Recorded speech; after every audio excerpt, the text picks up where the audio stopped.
Itama ang inyong mga orasan ng oras sa Makati at buong Pilipinas alas 5 ng umaga. Magandang umaga po sa kanila mga kaibigan. Ngayon po ay araw ng Biyernes. At ngayon sa mga ulo ng mga pinakamahalagang balita, ang 15 main author ng Comprehensive Agrarian Reform Bill ay nag-resign kahapon bilang mga sponsors ng naturang panukalang batas bilang protesta laban sa di umano'y pressure sa Kamara de Representantes. Kung ikaw ay batang 90s, ay tiyak na tiyak kung nakikilala mo ang boses na ito. Siya si Joe Tarok, isa siya sa mga top rating news anchor sa Radyo DZRH, at ginagawang orasan ng ating mga magulang noong panahong hindi pa uso ang TV at internet. Bukod sa pagiging news anchor, si Tarok ay naging senior vice president din ng istasyon. Pero bago ang lahat, ay inaanyayahan ko kayong mag-subscribe sa ating channel, at i-click ang notification bell, para lagi kang updated pag nag-upload ako ng mga bagong kong video.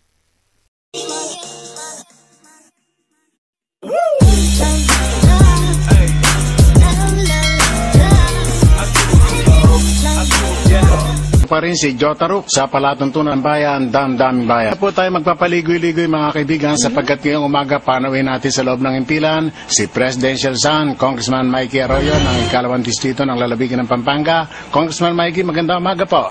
Si Jose Malgapo Tarok Jr. ay ipinanganak noong ika-17 ng Setyembre taong 1947 sa Gapan, Nueva Ecija, Pilipinas. Nag-aral siya sa Jose Rizal College.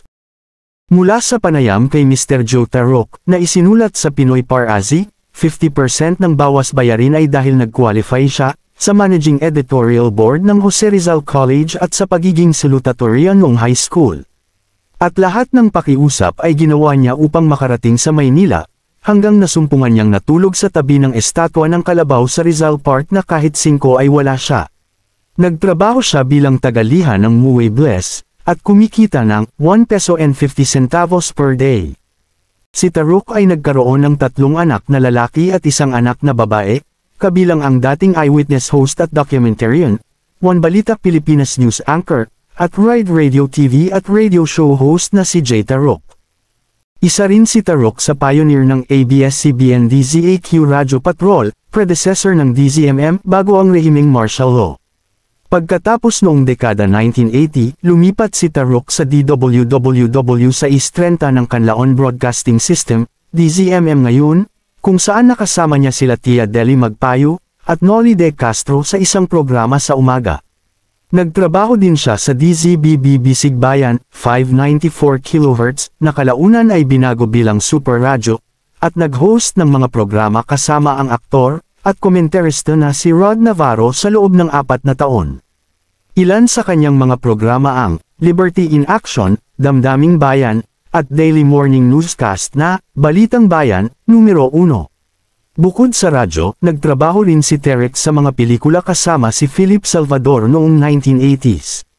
At nag-iiyakan at sa pamamagitan ng isang pakikipanayam ay biglang paguluhan ng magkaroon ng putukan. Narito po kami ngayon sa malayong bayan ng Santa Filomena. Amin pong nasaksihan ng isang malagim na trahedya. Colonel, ano ba nangyari dito at sino-sino ang naturang mga bangkay? Ang Damdaming Bayan na ngayon ay ang pinakamatagal na programa sa public affairs, gayon din ang isang morning newscast. Bukod sa pagiging newscaster, naging station manager din siya, at kalaunan, Senior Vice President hanggang sa kanyang kamatayan noong Setyembre taong 2017.